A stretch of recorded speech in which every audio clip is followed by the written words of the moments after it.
Welcome to r/Topposts, where OP decides to poop in the Thanksgiving turkey.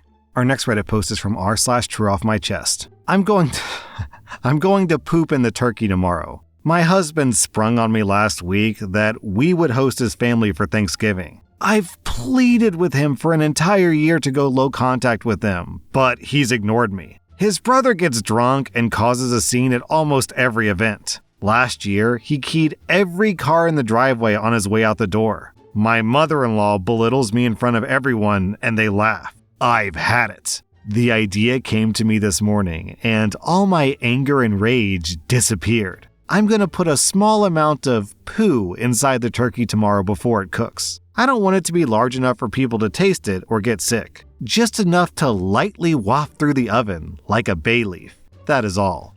I don't know how I feel about this one, you guys. I am generally very pro-revenge. I mean, I read tons of r/pro-revenge, so that should be obvious. But OP, you can't just get divorced like a normal person. You gotta poop in turkeys instead.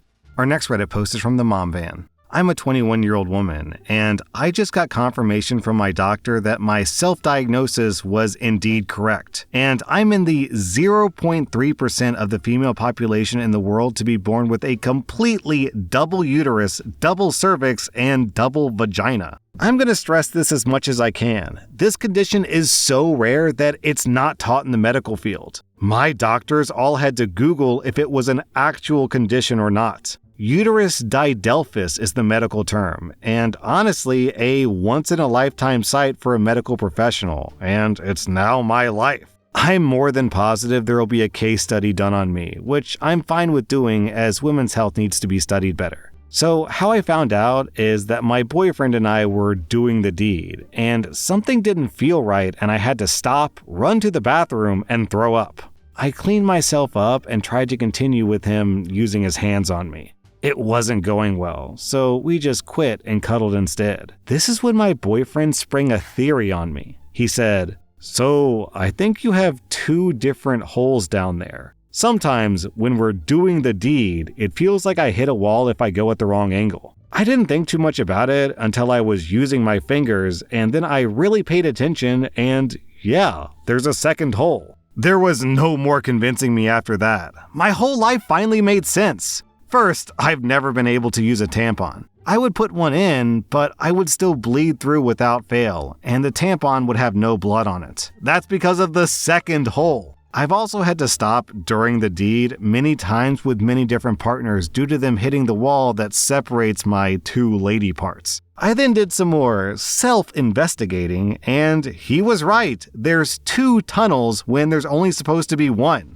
So, as for the medical implications, miscarriage for me is a 75 to 80% risk, which is much higher than a regular uterus due to the implantation not being viable if implanted on the wall separating my uterus in 2 halves. Carrying a baby to full term is not possible due to having a half uterus. Delivery would require a C-section, no choice in the matter. Getting pregnant would be so hard because each half ovulates at different times. And lastly, I do have the ability, in theory, to be pregnant with 2 separate babies with different due dates, and even different dads at the same time. However, learning this info is not something that's affecting me. As a teen, I always loved the thought of being a mom, but I've never even imagined myself pregnant. Uterus didelphys is a very rare condition that just happened to happen to me in utero. I was born with it and it's gone undiscovered till now. I'm still very stunned with this news, as I don't know if there's any proper way to react other than tell as many people as I can, because my boyfriend very endearingly calls me his shiny Pokemon, because in his words, he caught a rare one.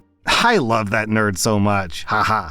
You know, I have heard of this condition before, but what's odd is I've never heard of anyone being born with 2 dicks or like 4 testicles, or actually 2 completely separate ball sacks. Down in the comments, Ghibli Girl points out this awful possibility. I have a friend with the same condition. She recently discovered it in her 40s when her periods became continuous and never-ending. They discovered that her 2 uteruses were no longer in sync, and they were having periods at separate times, resulting in her having 1 continuous period. Our next Reddit post is from Professional Pie. I'm a 37-year-old guy, and this girl, Kiki, is 42. I asked Kiki out 16 years ago, and she turned me down, saying she didn't want to ruin a friendship. We'd only met 3 weeks before that. Well, I accepted her answer and moved on with my dating life. I met a woman, had a family, bought multiple homes, and built my life. I remained friends with Kiki over the years, though, and never thought of her as anything more than platonic. Well, I ended up going through a divorce a few years back, and I've had bad relationships since then. Now, Kiki has decided that she wants to date me. She's had another kid whose father passed away. She's a grandmother. She's been in and out of multiple toxic relationships, and honestly, she's a bit bitter from it. Part of me wants to go for it because I know that we've always gotten along, and we know everything about each other. Part of me is questioning what makes me worthy now when I wasn't all those years ago. Why is she willing to risk a long-established friendship now? Maybe I'm just paranoid. I'm just worried that she wants me because I've established a stable, debt-free life, and she's never had that. She watched me let my ex be a stay-at-home mom while I worked 16 hours a day, 7 days a week for 7 years to take care of her 6 kids, 2 of which were mine biologically and 4 were hers that I adopted. I think that Kiki wants that too. So, am I being paranoid or am I thinking rationally? She's a beautiful person, both physically and inside. She has a big heart, is open-minded, and not judgmental. She worked hard before having an accident, and she always put her kids first. She's the only person who's never told me to grow up. She understands that I grew up very, very poor, and now I'm getting my toys as an adult. Then OP posted an update. Her daughter just video called me and showed me a video of Kiki making out with Kiki's ex in the driveway, while I was on my way to pick her up for dinner to discuss things. Then, Kiki and her ex left together and didn't get back until 2 hours after I was supposed to pick her up. Kiki admitted to hooking up with her ex, so I guess I have my answer. Yep. I hate to call her a gold digger, but that's what the evidence is pointing to here.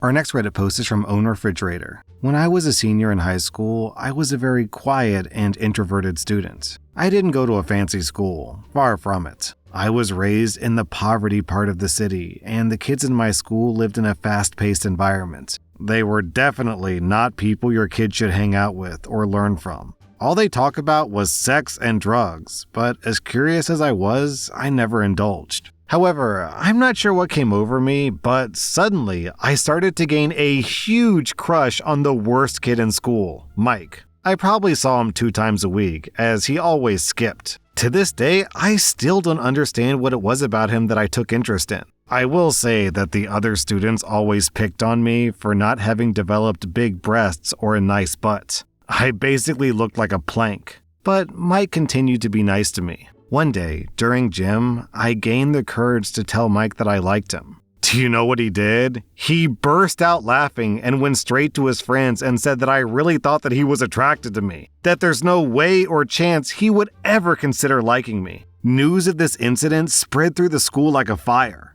People mocked me for weeks, and I completely shut down. Months later, I don't know the moment that created my next move, but I do know that all of a sudden I had an idea. I was able to get Mike's phone number, and at midnight I texted him, "Hey Mike, I know this is weird, but my sister had her MySpace open and I saw you. She didn't want to tell me who you were, but I figured it out. Hope you don't mind that I got your number from there too." And that's how I created my fake older sister, Alice. Alice and Mike hit it off. They texted every day for months. It got so intense that Mike started to handwrite letters for me to give to my older sister. I had to go home, read these letters, and reply to him by changing my handwriting. I even went as far as finding a random girl online, taking her pictures and sending those to Mike. Mike was in love with Alice. He begged to see her, but he was under the impression that Alice was in college.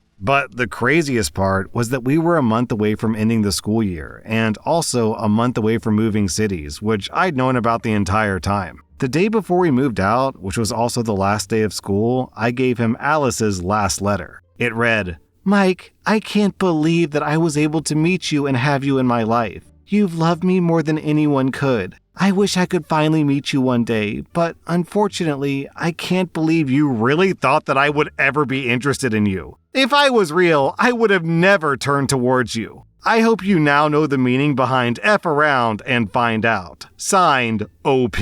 I then blocked Mike and all his friends everywhere that I could. I heard that he was a hot mess afterwards. This will forever be a great memory of mine. Maybe I am a butthole, but I sure enjoyed it. Our next Reddit post is from r/relationship advice. I'm a 30-year-old man and my wife is 25, and her complete incompetence is ruining our relationship. How can I get through to her? We've been together 6 years, married for 5, and I love her dearly. I just want to preface with that. However, over the last year, I just feel like she's turned into a complete moron, for lack of a better word. I don't even know where to begin to articulate, so I'm just going to make a list of the things that have started happening only in the last year or so. She's extremely, almost comical levels of clumsy. I'll be sitting in my office with 10 feet of space behind my chair for her to walk past, and she'll slam into my chair, knock me into my desk, spilling my drinks and knocking my things over, and then swear loudly because she hurt herself or stubbed her toe. She'll swear and cry in pain, and she gets hurt pretty bad. She's broken 3 toes and cut open her feet multiple times. The thing is, she runs and skips around everywhere. It's like she doesn't know how to walk. When we're laying in bed and she wants to get up, she'll vault herself over me. Often, this ends up with me getting kicked or kneed in the stomach and balls, and her tripping and landing face first on the floor. This is a multiple time a day thing. She has no sense of awareness and will apologize profusely, but gets really hurt when I get angry about it. I keep telling her to slow down, but it's like she can't. At night, she'll grab a glass of water without looking, swing it up to her lips, and spill it all over both of us. We'll change the bidding, and then she'll immediately do it again because she's absorbed in her phone and doesn't see her surroundings. She has a ton of random junk all over her shelves, basically shoved in and perched precariously anywhere she can put it. The slightest movement of anything will knock over everything, and then she has to spend an hour being upset and moody while she's forced to tidy it up. She'll just bowl through people in public. It's embarrassing. On Thursday, she shoved 2 people aside without even realizing it because she was absorbed in a story she was telling. She just walked through them. I usually end up taking the heat for it, and she doesn't understand why people are angry because she didn't realize she hit them. I gave her my old gaming laptop as an upgrade from the one that she was using. She used to just put down the laptop on the carpet under the bed when she was done using it, and I told her not to do that because this one gets really hot. Surprise, surprise! Within 2 weeks it overheats twice, and then she steps on it and breaks the keyboard. She cried for hours about it, and then she said that she was sorry. I asked her why she doesn't just listen to me, and she said, I didn't think it would be that big of a deal. The reason I bring this all up is that she burnt 2 pizzas last night, which was kind of the tipping point for me to make this post. I get these big frozen pizzas from Costco that I love, and they are not cheap. She put one in the oven last night without telling me. The fire alarm went off, and the kitchen was full of smoke because she was out for a walk. I aired out the kitchen, cleaned out the oven, and threw out the pizza. She got home, apologized, cried, and we made up and cuddled, and I just told her to be more careful. She went upstairs and came back down a while later and fell asleep while reading a book. The fire alarm goes off again. She jumps out of bed as I'm getting up and knocks me flat on my face as I was also in the process of standing up. She sprints up the stairs and there's black smoke billowing down the stairs. She said that she was trying to make a pizza to make it up to me, but again, didn't tell me she was doing that. So that's $35 in pizzas ruined, and our whole house smells like smoke 24 hours later.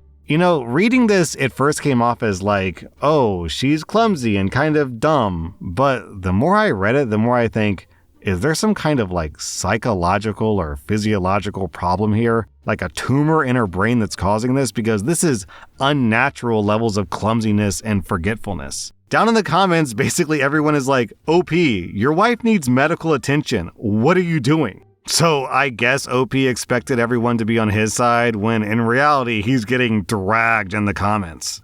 Our next Reddit post is from Flake Trub. I'm 24 and I live with my family in a quiet suburban neighborhood. My bedroom faces the street, and I've always been someone who loves natural light. Instead of heavy curtains, I've used plants, furniture, and decorations to create what I thought was a private space. Our house is set back from the road, and I genuinely believe that no one could see into my room. Fast forward to a few days ago.